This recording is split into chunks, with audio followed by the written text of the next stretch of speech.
Vamos falar do Cruzeiro e para trazer as informações celestes da grande resenha, Emerson Pansieri. Boa noite, Ará. Boa noite pra você, Romano. Acompanha aqui na grande resenha da Itatiaia. Bora falar de futebol, bora falar do Cruzeirão e bora também falar, Romano, dessa situação da CBF, né? Você viu o jogo ontem? Você viu o que aconteceu? No primeiro tempo, o Lucas Silva teve ali a oportunidade de empatar a partida. E aí, o VAR entrou em ação e o árbitro da partida, o Davi Oliveira, acabou anulando o gol marcado pelo Cruzeiro. Então, o que aconteceu hoje? A CBF divulgou na tarde, então, de hoje, esse áudio, né, do VAR em relação ao gol anulado desse jogo contra o Palmeiras ontem na arena do time palmeirense.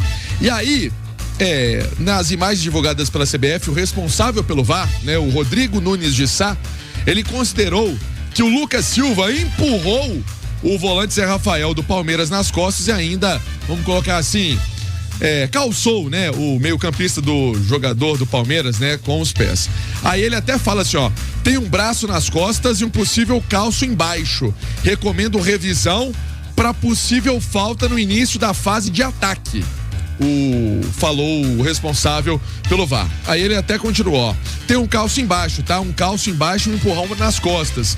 Depois eu te mostrar o ponto do calço embaixo na velocidade normal e em outros ângulos ainda. Ainda são as falas do Rodrigo, né? Do Rodrigo Nunes de Sá. E após a revisão das imagens, o árbitro Davi de Oliveira Lacerda anulou o gol do Cruzeiro. E ele até falou, né? Ok, estou voltando com a decisão de tiro livre direto a favor do Palmeiras. O cartão aqui para o atleta pela reclamação, mas volto com a falta e com o tiro direto para lá. Vou lá no meio. Aí foi quando ele disse, né? Assim pro estádio inteiro ouvir.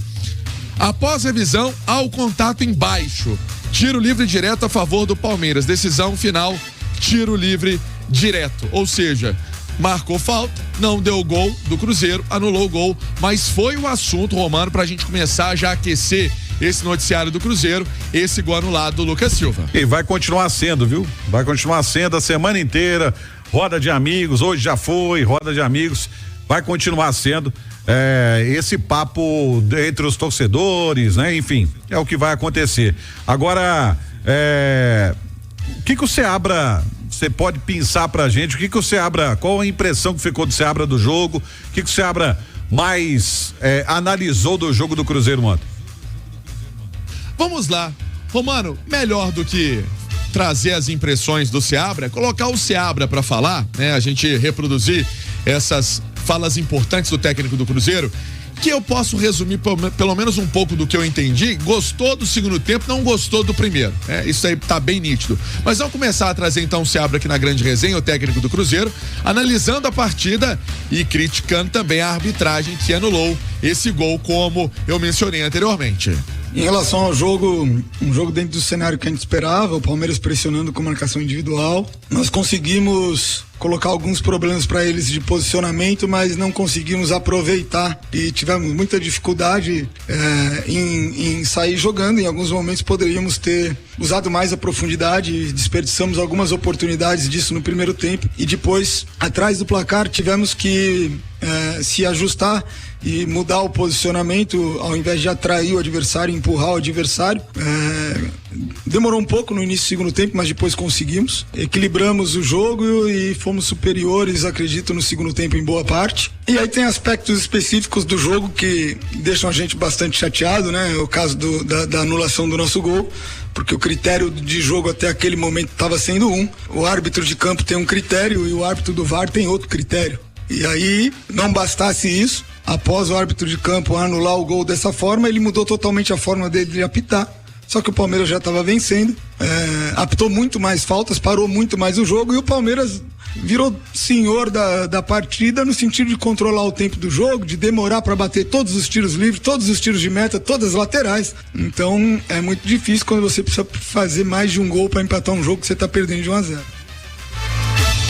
Palavras importantes do Seabra, que estava bem satisfeito com a arbitragem, como eu disse, e ele também colocou a situação da parte física do Matheus Henrique, né? Outra pergunta feita por mim, recém-contratado Matheus Henrique, e eu questionei, falei, senhor Seabra, ele poderia começar o jogo Ele poderia começar a partida, porque todo mundo quer saber isso. Ele respondeu assim: em relação ao Matheus Henrique, não dava para sair jogando.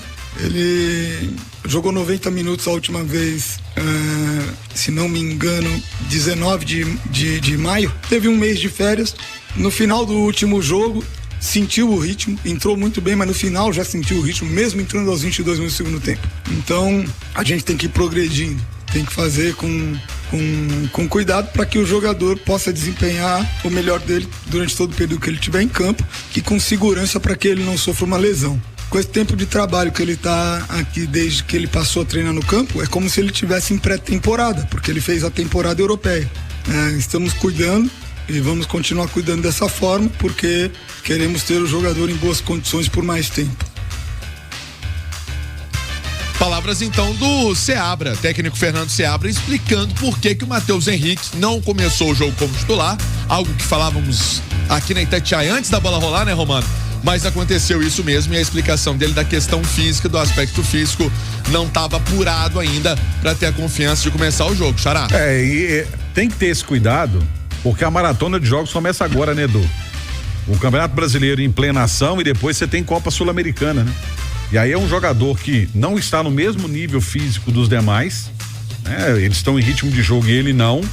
E você corre o risco de perder um jogador prematuramente, né? Não, e assim você tem que entender, o Romano, que cada jogador tem o seu organismo, né? Sim. Às vezes um jogador que está vindo de contratação consegue iniciar um jogo porque ele tem um ritmo diferente, ele tem uma preparação que às vezes ele pega mais rápido a parte física, ele tem um condicionamento melhor do que outros, sinceramente, cara.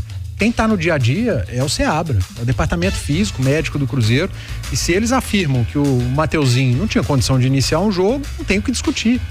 Não tem que iniciar e vai entrando aos poucos, e ele explicou muito bem, vai entrando aos poucos para readquirir a condição física e para evitar qualquer tipo de lesão.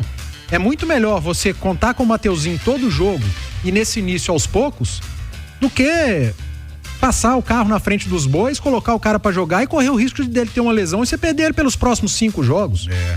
Você tem que tomar muito cuidado, é muito fácil falar daqui, mas tomar a decisão no vestiário, na Toca da Raposa é diferente. Você tem que ser responsável. E outra, o cara que iniciou o jogo ali na posição do Mateuzinho foi o responsável pelo desarme e pelo gol do Cruzeiro, que foi muito mal anulado, que é o Lucas Silva. O Lucas Silva fez um primeiro tempo muito bom.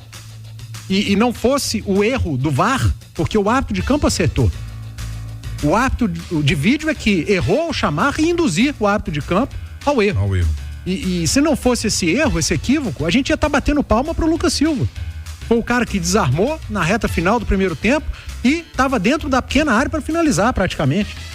Então, a escolha do Seabra foi a escolha que dava para ser feita no momento. E outro aspecto, o Mateuzinho, em 2024, a gente está em julho, ele fez 16 jogos. 16 jogos. O Cruzeiro no Campeonato Brasileiro em 2024 tem 17. Fora estadual, fora Sul-Americana, fora Copa do Brasil. O calendário do futebol brasileiro é diferente. Sim. Ele precisa se readaptar também a esse calendário. E assim, o Mateuzinho vai ficar pronto antes do Wallace, o Wallace pode ter um tempo de preparo menor do que o do próprio Mateuzinho. Isso vai de jogador para jogador e tem que dar tempo ao Seabra, que faz um grande trabalho. O Cruzeiro de novo fez um jogo fora de casa bom, enfrentou um adversário que é superior nesse momento, tecnicamente, tá também fazendo um grande campeonato, também é um grande mandante do Campeonato Brasileiro. Sim. E jogar com o Palmeiras lá não é fácil, ainda tem o aspecto do gramado diferente. Eu acho que não tem que lamentar o resultado. Você pode lamentar pelo gol mal anulado. Mas foi 2-0, seria 2-1. Não, cara, aquele gol mudaria o cenário. O Palmeiras volta pro segundo tempo com outra postura, né? Sim. Linha mais baixa, esperando o Cruzeiro, jogando no contra-ataque. Se volta pro segundo tempo 1-1, talvez o Cruzeiro encontrasse mais espaço, como estava encontrando na reta final do primeiro tempo. O Palmeiras não ia ficar esperando. Pois é, então isso tudo muda. Eu não vou aqui questionar as escolhas do Seabra, até porque é ele quem tá no dia a dia. Para mim, escolheu bem novamente, e aos poucos esses novos reforços serão introduzidos e daqui a pouco a maioria vai começar. O Caio Jorge, que não jogou contra o Bragantino, já entrou nesse jogo contra o Palmeiras e entrou muito discreto. O Mateuzinho entrou bem novamente. Dali a pouco é o Wallace quem vai entrar. O Lautaro entrou bem novamente. Vamos com calma. É aquele negócio, devagar com andor que o Santa é de barro, viu, Xará? Sempre, né? Faz bem. Acho que não faz mal pra ninguém, né? Ter essa possibilidade, inclusive, dentro da linha que trouxe você, o nosso Edu, olha só. Eu acho que ele pode colocar, por exemplo, o Matheus Henrique como titular na quarta-feira, jogo contra o Juventude às 7h da noite, né? Sabe por quê? Mineirão, atmosfera, trabalho esses dias, né? Hoje não teve trabalho, mas amanhã vai ter, né? Então o jogador vai enchendo o tanque, vai entendendo o jeito de trabalho do técnico Fernando Seabra, como aconteceu com o atacante Caio Jorge. 7h43. A gente trazendo então aqui o Caio Jorge, falando sobre essa estreia com a camisa do Cruzeiro. Não foi uma estreia dos sonhos, né? Como eu imaginava, mas feliz de ter retornado, jogado 45 minutos ali sem dor. Pra mim é muito gratificante e agora dar continuidade no trabalho, ver o que o professor tem pra falar nessa segunda, terça-feira aí, pra chegar forte contra o Juventude em casa. Tô à disposição, claro que faltam alguns detalhes ainda pra estar 100% fisicamente, mas tô me sentindo super bem, sem dor e aguardo aí durante a semana pra ver o que é que vai ser decidido. Foi a atração, o Caio Jorge ontem na zona mista ali da Arena do Palmeiras, a imprensa paulista também conhece muito o Caio Jorge, jogador revelado no Santos, e agora essa compra em definitivo por parte do Cruzeiro com a turma lá do Juventus. Gostou, Romano? Gostou também, Panzi, dessa estreia aí do Caio Jorge? Achei mais discreta. Achei a estreia do Caio Jorge mais discreta, mas eu acho que é um cara que vai acrescentar demais. Principalmente no esquema do Seabra. Do Seabra, sem dúvida. O Caio Jorge é o centroavante que tem a capacidade de jogar numa linha de 3 atacantes, ele sendo o centroavante. Ele tem a capacidade de jogar com 2 atacantes, sendo o primeiro ou o segundo atacante. É um cara que movimenta muito. E a gente viu ele ganhando bola aérea do Murilo. Né? Sobe pra caramba. Exatamente. Então, é o que eu falei agora há pouco, Romano. Não dá pra cobrar desses caras. Não é videogame que o Caio Jorge foi contratado, vai chegar e vai ser o Caio Jorge que a gente conhece, que o Matheus Henrique vai chegar vindo de férias e com 10, 15 dias já tá pronto pra atuar 90 minutos. Como é que é aquele joguinho que a gente tinha no computador, que você tinha que ser o manager do Futebol Manager, o L-Foot. É L-Foot, não cara, é L-Foot. Não, o futebol da vida real não é assim. O Caio Jorge, ele vai precisar de sequência, de jogos, de repetição. E aos poucos ele vai entregar mais. Foi uma estreia discreta, mas que já deu para observar que é um cara que vai acrescentar muito nesse setor ofensivo do Cruzeiro. É isso aí, Xará. Pois é, Romano, agora eu tenho uma informação aqui legal, pra gente até também já trazer aqui e arrematar. Olha só, apurando hoje, o nome do Matheus Pereira e o nome do William estão no radar da seleção brasileira. Eu conversei com uma fonte em especial hoje, e ela me falou o seguinte, que o Matheus Pereira é um jogador que chama a atenção há mais tempo, né? Que outras equipes do futebol brasileiro também monitoraram a situação do atleta, no caso, São Paulo. E essa pessoa que eu conversei, ela me falou o seguinte, que o Matheus Pereira, ele precisa ter uma regularidade entre as rodadas, entre os jogos, que é um jogador que tecnicamente todo mundo tem certeza que tem um patamar legal, né? Que tem ali essa condução de bola, o raciocínio rápido, o drible, arranjar alguma coisa ali diferente para deixar o defensor caído do outro lado, fazer gol, né? Que essa versão dele no Cruzeiro agora, 2024, faz gols, mas precisa manter o quê? A regularidade, né? Ele não pode fazer um grande jogo depois um jogo ruim.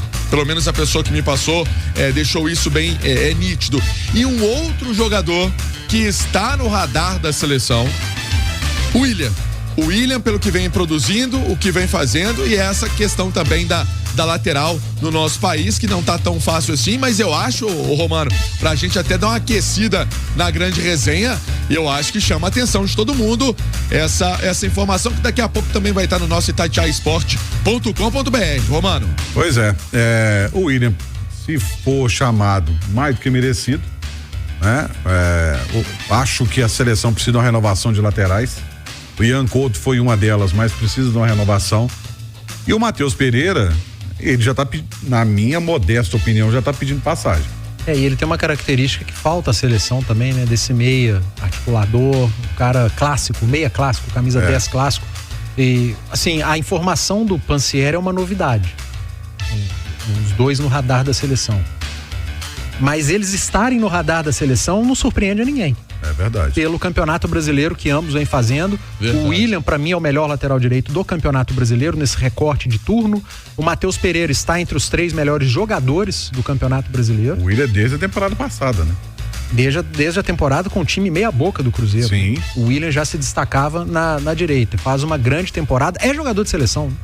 O William é jogador de seleção. Seleção olímpica, seleção de base. Passou muito tempo lesionado e o Cruzeiro conseguiu recuperar o atleta que joga todas as partidas. Isso chama atenção. É porque o trabalho não tem outro, né? Cara, o trabalho do departamento médico do Cruzeiro em relação ao William é um grande destaque. É de altíssimo nível. Recuperou o atleta e é um cara que tem jogado todos, é útil em todos os jogos do Cruzeiro. Então é uma notícia que é novidade, mas são nomes que não surpreendem estarem numa possível lista da seleção brasileira. É verdade.